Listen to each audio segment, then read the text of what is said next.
పండ్ల తోటల విస్తీర్ణంలో మామిడి తర్వాత రెండో స్థానం ఆక్రమించింది అరటి. దాదాపు సంవత్సరమంతా డిమాండ్ ఉండే ఏకైక ఫలమే ఈ కదలి ఫలం. ఆంధ్రప్రదేశ్లో ముఖ్యంగా ఉమ్మడి ఉభయ గోదావరి జిల్లాలు కృష్ణా, గుంటూరు, శ్రీకాకుళం, కర్నూలు, కడప, అనంతపురం జిల్లాల్లో అరటి సాగు ఎక్కువగా ఉంది. ఇటీవలి కాలంలో ఉత్తరాంధ్ర జిల్లాల్లోనూ సాగు విస్తీర్ణం పెరుగుతోంది. ఇక్కడ ప్రధానంగా తెల్ల చక్కెరకేళి, కర్పూర చక్కెరకేళి, G9, వామనకేళి, పెద్దపచ్చ అరటి, కొవ్వూరు బొంత, గోదావరి బొంత రకాలు సాగులో ఉన్నాయి. అయితే సాగులో కొన్ని పొరపాట్ల వల్ల రైతులు ఆశించిన మేరకు దిగుబడులు సాధించలేకపోతున్నారు.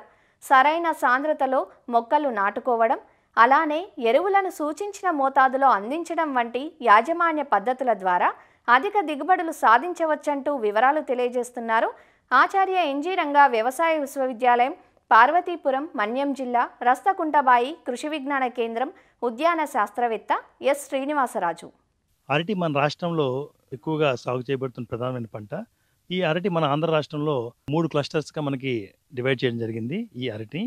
దాంట్లో ఒక జోన్ వచ్చేసి రాయలసీమ జోను, 2 ఏలూరు జోను, 3 ఈ నార్త్ కోస్టల్ జోను. రైతు సోదరులు ఉత్తరాంధ్రలో మనం చూసినట్లయితే ఎక్కువ శాతం మనం సాగు చేస్తున్న రకము కర్పూర చక్కెరకేళి. ఈ కర్పూర చక్కెరకేళి అనేది నాటు రకము. ఇది ఎక్కువగా మనకి ఏంటంటే టిష్యూ కల్చర్ ద్వారా చేయట్లేదు. టిష్యూ కల్చర్ చేసినట్లయితే చాలా లాభాలు ఉన్నాయి. మనకు మంచి దిగుబడి, ఒక నెల ముందుగా కాపు రావడం జరుగుతుంది. అదేవిధంగా యూనిఫామ్గా హార్వెస్టింగ్ జరుగుతుంది. ఒకేసారి పంట కోయడానికి ఉంటుంది. దిగుబడి ఎక్కువ రావడానికి ఉంటుంది. వైరస్ తెగులు కూడా చాలా వరకు సక్రమంగా నివారించవచ్చు. కాబట్టి రైతు సోదరులు మనకి ఈ టిష్యూ కల్చర్ వైపు వెళ్ళాల్సిందిగా కోరుచున్నాము. అదేవిధంగా మనకి ఎక్కువగా సక్కర ద్వారా ఇక్కడ సాగు చేయడం జరుగుతుంది. అది కూడా ఎక్కువగా ఈ కర్పూర చక్కెరకేళి. అది ఇంకో ప్రధాన సమస్య ఏంటంటే మొక్కలు వేసే సాంద్రత. సో ఇక్కడ రైతు సోదరులందరూ కూడా మనకి 600 నుంచి 700 ఒక ఎకరానికి వేయడం జరుగుతుంది. రిసర్చ్ నుంచి కొవ్వూరు పరిసంస్థానం నుంచి, బనానా నుంచి కానీ, లేకపోతే తమిళనాడు నుంచి కానీ ఒక వెరైటీకి నిర్దిష్టమైన స్పేసింగ్ ఇవ్వడం అనేది జరిగి వాళ్ళు రీసెర్చ్ ట్రైల్లో చెప్పడం జరిగింది. కాబట్టి మనం దాన్ని పెంచుకున్నట్లయితే మనకి ఇంకా అదనపు ఆదాయం రావడానికి ఎక్కువ ఆస్కారం ఉంది. కాబట్టి మన ఉత్తరాంధ్ర రైతు సోదరులందరూ కూడా దయచేసి ఏదైతే ప్రజెంట్ వేస్తున్న 700 నుంచి 900 నుంచి 1000 వరకు వేసే అవకాశం ఉంది. కాబట్టి ఆ 200, 300 వేయాల్సిన అవసరంగా మీకు చెప్పడం జరుగుతుంది. వేసేటప్పుడు మనకేంటంటే చాలా వరకు ఏంటంటే ఇక్కడ ఎకరాకు బస్తాల లెక్క ఎన్ని బస్తాలు వేడి యూరియా కానీ, సూపర్ కానీ, పొటాష్ చేయడం జరుగుతుంది. కానీ అరటిలో అలా వేయకూడదు. ఎన్ని చెట్లు వేసామో దాన్ని మనం మొక్కగా క్యాలిక్యులేట్ చేసుకొని అన్ని బస్తాలు ఎరువులు వేయడం అనేది ఇక్కడ చేయాల్సిన అవసరం ఎంతైనా ఉంది. అయితే ఈ ఎరువులు వేసే పద్ధతిలో చూసినట్లయితే ఎక్కువగా మనకి ఏంటంటే ఈ DAPని ఎక్కువగా వాడడం జరుగుతుంది. అది కూడా ఒక 3, 4 సార్లు వేయడం జరుగుతుంది. కావాల్సిన పొటాషియం మర్చిపోవడం జరుగుతుంది. చెట్టు మొక్క వేసేటప్పుడే మనకు అప్పుడు మాత్రమే సూపర్ కావాలి. అది కూడా 50 గ్రాములు సూపర్ సరిపోతుంది. కాబట్టి ఆ సూపర్ని 300 గ్రాములు సూపర్ని మనం ఆ చివికిన పశువుల ఎరువులో వేసుకొని గెత్తంతో వేసుకున్నట్టయితే అప్పుడు వేసుకుంటే సరిపోతుంది. ఇంకొకసారి వేసుకోవాలంటే మొదటి దఫా ఎరువులు వేసుకున్నప్పుడు మాత్రమే ఈ సూపర్ అవసరము. తర్వాత సూపర్ వేసిన ఉపయోగం లేదు. ఈ సూపర్లోనే మనకి సింగిల్ సూపర్ ఫాస్ఫేట్ వేసినప్పుడు అయితే మనకు గంధకం అందుబాటులో ఉంటుంది, కాల్షియం అందుబాటులో ఉంటుంది, ఆ సూపర్ అందుబాటులో ఉంటుంది. కాబట్టి కాంప్లెక్స్ ఎరువులు వేయాల్సిన అవసరము మనకి ఈ అరటిలో లేదు.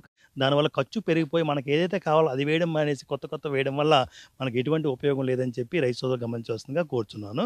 దాని తర్వాత వేసే ఎరువులు మనకు ఓన్లీ కావాల్సిన నత్రజని, అదేవిధంగా పొటాషియం. దీన్ని కూడా మొక్క యొక్క వయసుని బట్టి ఒక 12 నెలలు అనుకుంటే 6 నెలల లోపే ఈ ఎరువులు అనేది వేయడం జరుగుతుంది. తర్వాత వేసుకున్నా కూడా మనకి ఎటువంటి ఉపయోగం దానికి లేదు. ఎందుకంటే ప్రతి యాక్టివ్ గ్రోత్ స్టేజ్ అనేది మనకి ఎప్పుడు కూడా ప్రతి ఆకు 7 నుంచి 10 రోజులు మనకి రావడం జరుగుతుంది. మనకి అరటిలో మనం సిఫార్సు చేసిన ఎరువులు అయితే నత్రజని కానీ, పొటాష్ కానీ ఈ రెండు కూడా 250 నుంచి 300 గ్రాములు చెప్పింది కూడా దఫలుగా 50 గ్రాములు నత్రజని, 50 గ్రాములు పొటాష్ ఇచ్చే ఎరువుల్ని 30 రోజులకు ఒకసారి, 30 రోజులు, 60 రోజులు, 90 రోజులు, 120 రోజులు, 150 రోజులు, 180 రోజులతో క్లోజ్ చేసేయాలి.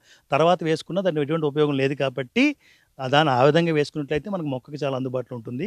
తర్వాత ఒకవేళ మనకి ఏంటంటే ఈ సూక్ష్మ లోపాలు కూడా మనకి చాలా వరకు గమనించడం జరుగుతుంది. కాబట్టి సూక్ష్మ లోపాలు బోరాన్ కానీ, జింక్ కానీ, ఐరన్ కానీ, మ్యాంగనీస్ కానీ ఇవి ఎక్కువగా మనకి గమనించడం జరుగుతుంది. అయితే దీన్ని మన రైతు సోదరులు గమనించడం చాలా కష్టం. కాబట్టి బనానా శక్తి అనే మందు మనకి అందుబాటులో ఉంది.